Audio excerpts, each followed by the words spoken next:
안녕하세요. 빌립보서 성경 공부 시작하겠습니다. 오늘은 2장 5절에서 11절까지 같이 공부하지요. 제가 먼저 본문 읽겠습니다. 펜 드셨나요?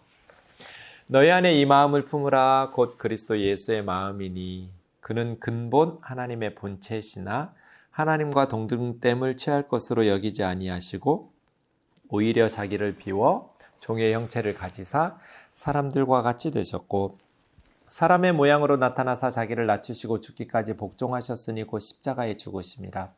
이러므로 하나님이 그를 지극히 높여 모든 이름 위에 뛰어난 이름을 주사 하늘에 있는 자들과 땅에 있는 자들과 땅 아래에 있는 자들로 모든 무릎을 예수의 이름에 꿇게 하시고 모든 입으로 예수 그리스도를 주라 하시나요 하나님 아버지께 영광을 돌리게 하셨느니라.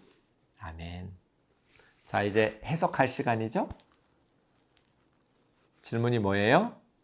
제 입에서 나올 질문, 핵심적인 내용 찾으세요. 이 단락에서 바울이 핵심적으로 하고 싶은 이야기가 무엇이었는지 그 문장을 중심으로 전체를 파악하는 거죠. 그러려면 찬찬히 전체를 살피셔야겠죠. 그죠? 때로는 첫 번째 문장일 수도 있고요. 두 괄씩. 마지막 문장일 수도 있고요. 미괄씩. 아니면 중간중간에 나올 수도 있고요. 또 앞부분과 뒷부분에 양괄식 이런 거 국어 시간에 배웠던 것들이 생각나시죠? 국어를 왜 배워요? 성경 공부하라고 배운 거죠? 여러분 학교 열심히 수업료 내가면서 다닌 거. 네. 너희 안에 이 마음을 품으라. 곧 그리스도 예수의 마음이니 이것이 핵심적인 문장 같죠? 그죠? 네. 우리가 지난 시간에 공부한 것처럼 빌립보 교회에는 유오디아와 순두계라는 두 여성 자매님들 간의 갈등이 있었고 이로 인해서 교회 전체가 좀 갈등이 있어서 바울의 기쁨의 잔이 좀 비어있게 되는, 그래서 같은 마음 품어라, 같은 사랑, 한 마음, 한 뜻 해서 나의 기쁨을 충만하게 하라, 이런 권면이 있었잖아요. 그러면서 다툼과 허영의 그러한 해독제, 겸손, 오직 겸손한 마음으로. 근데 오늘 본문은 그 겸손한 예수님의 마음, 그것이 핵심인 거잖아요. 최고의 우리의 신앙의 모델이라고 할까요? 샘플이라고 할까요? 예수님이죠. 예수님처럼이잖아요. 그럼 이제 두 번째 질문이 나오는 것 같아요. 오늘 본문에서는. 예수님의 마음을 품으라고 했는데 예수님의 마음, 이 겸손하셨던 예수님의 마음의 핵심적인 내용은 뭔가? 그렇죠? 예수님의 마음 품으라는데 반대할 사람 누가 있겠어요? 다 모든 그리스도인은 예수님의 마음 닮아가기를, 예수님과 같이 예수님과 같은 마음을 가지고 살아가기를 다 기도하고 원하는 바이잖아요. 근데 그리스도 예수의 마음의 핵심이 뭐냐는 거예요. 한 단어로 찾아보세요. 뭐가 그리스도 예수의 마음일까요? 제 얼굴 보면 안 나와요? 성경을 보셔야 돼요. 제가 늘 우리 교회 식구들한테 제가 질문을 던지면 성경을 보셔야 되는데 제 얼굴을 빤히 쳐다보고 있어요. 네, 여러분 찾아보세요. 본문에서. 아니면 영상 잠깐 멈춰놓고 여러분 혼자 한번 찾아보세요.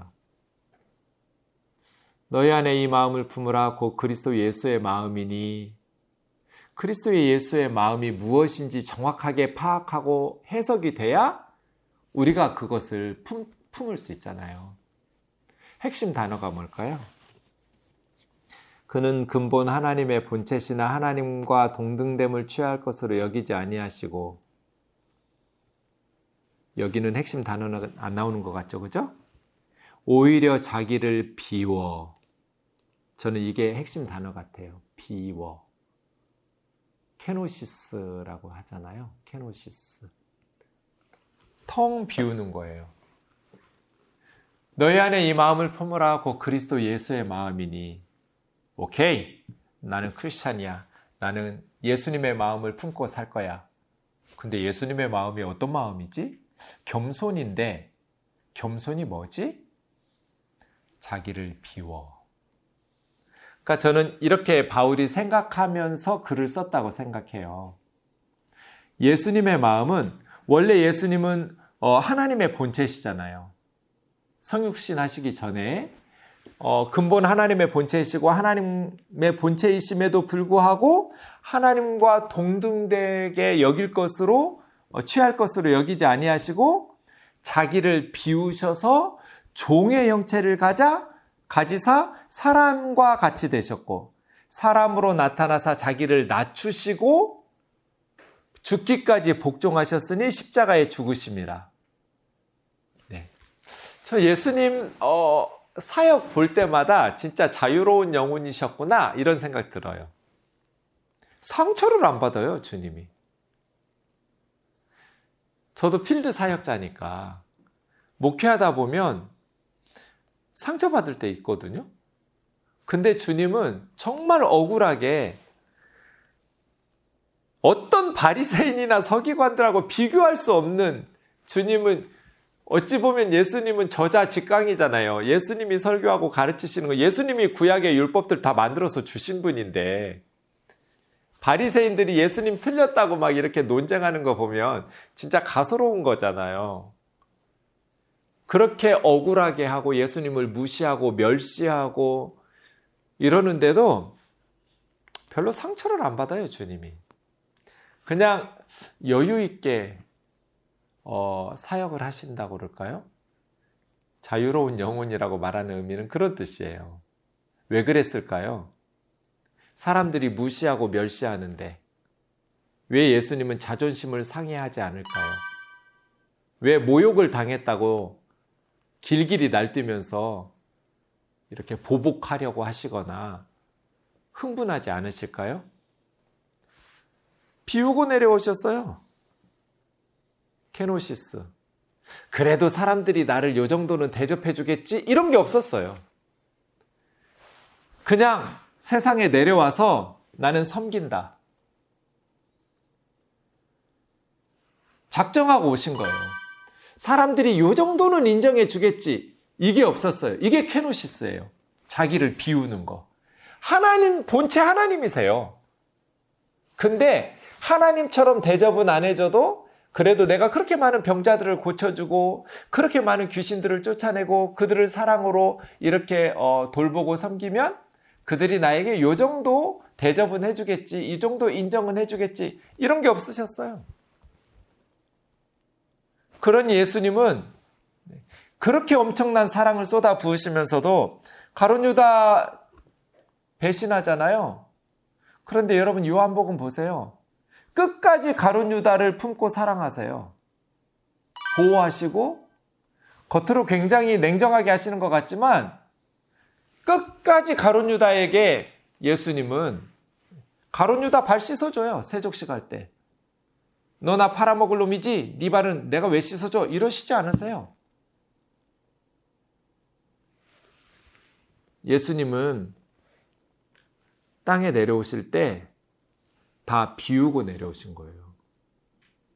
섬기기로 작정하시고 하나님의 뜻에 완전히 복종하고 노예처럼, 종의 형상이잖아요.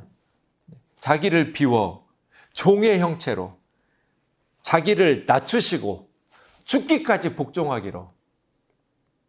예수님의 하나님한테 억울하다고 호소한 적이 없어요. 복음서 읽다 보면 예수님이 병자 고쳤거든요. 예수님이 기적을 일으키셨어요. 근데 꼭 복음서 기자들은 사람들이 예수님께 영광을 돌렸다고 안 쓰고요, 하나님께 영광을 돌렸다고 해요. 여러분, 제일 큰 기적 오병이요? 마태, 마가, 누가, 요한복음에 다 나오는 기적 오병이어예요. 오병이어 일어난 후에 주님이 어떻게 하셨어요? 지금 엄청난 하나님의 역사를 경험했잖아요, 사람들이.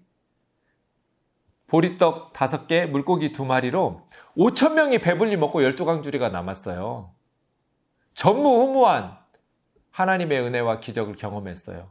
사람들이 예수님을 잡아서 억지로 임금 삼으려고 막 했잖아요. 신명기 18장 15절에서 모세가 예언했던 그 선지자다. 모세가 나와 같은 선지자 하나 보내준다더니 예수님이 바로 메시아다. 이런 거잖아요. 근데 주님 뭐라고 해요? 제자들은 갈릴리 호수 건너편으로 건너가라고 하고, 그날 밤새도록 바람이 역풍이 불어가지고 제자들이 밤 4경까지 1경, 2경, 3경, 4경으로 밤을 4토막 나눴으니까 마지막 4경까지 못 건너가고 있었던 거예요. 거기 베드로도 있고 요한, 야고보, 안드레, 갈릴리 호수에서 잔뼈가 굵은 어부 출신들이 있음에도 불구하고, 그럼 못 건너가면 그냥 뱃머리 돌려가지고 다시 원래 오병이어 있었던 자리로 돌아오면 되잖아요. 못 가요, 예수님. 바람이 너무 심해서 빠져 죽을 뻔했어요. 그러니 여기서 자고 내일 건너가야 돼요. 뭐 이런 식으로 할 텐데, 예수님께서 얼마나 엄하게 명령하셨는지 새벽 4경까지, 새벽 한 3시부터 동틀 때까지거든요. 그때까지 지금 바다 위에서 씨름하고 있었던 거잖아요. 그러니 지금 중리산이 하면서 제자들은 그 전날 오후에 있었던 오병이어의 그걸 생각할 여유가 없었어요. 바다에서 지금 풍랑이는 바다 때문에. 제자들 배 태워서 보내고, 예수님은 사람들 집으로 쫓아내시고 어디 가셨어요? 산으로 가셔서 산상 철야기도 하셨어요. 엄청 피곤한 날이잖아요. 전 주일 저녁에 집에 가면 시체가 돼요. 그냥 말씀 전했는데 몇 번 예배를 인도하고 나니까 파김치가 돼가지고요. 그냥 손가락 하나도 움직이기 싫어요. 너무 피곤해가지고. 예수님 그런 날이에요. 말씀 가르치고 하루 종일, 그 다음 오병이어. 예수님 너무너무 피곤한데 육신을 가진 사람이시니까 왜 산에 올라가가지고 철야 기도를 해요? 그날? 그래야만 하나님의 영광이 나타나기 때문이잖아요. 예수님은 철저히 자기가 하나님의 영광을 가로채고 자기가 사람들의 칭찬받고 높임받는 것을 막으셨어요. 빈들의 영웅들인 예수님과 예수님의 제자들은 그 역사의 현장에서 1시간도 지체하지 않고 바로 떠났어요. 그래야만 하나님의 영광이 나타나니까. 빈들의 영웅들이여, 빈들에서 떠나라. 하나님의 일에 쓰임받고 하나님이 받으셔야 될 영광을 사람이 받아 취하는 그러한 사역자들이 얼마나 많아요? 그렇죠?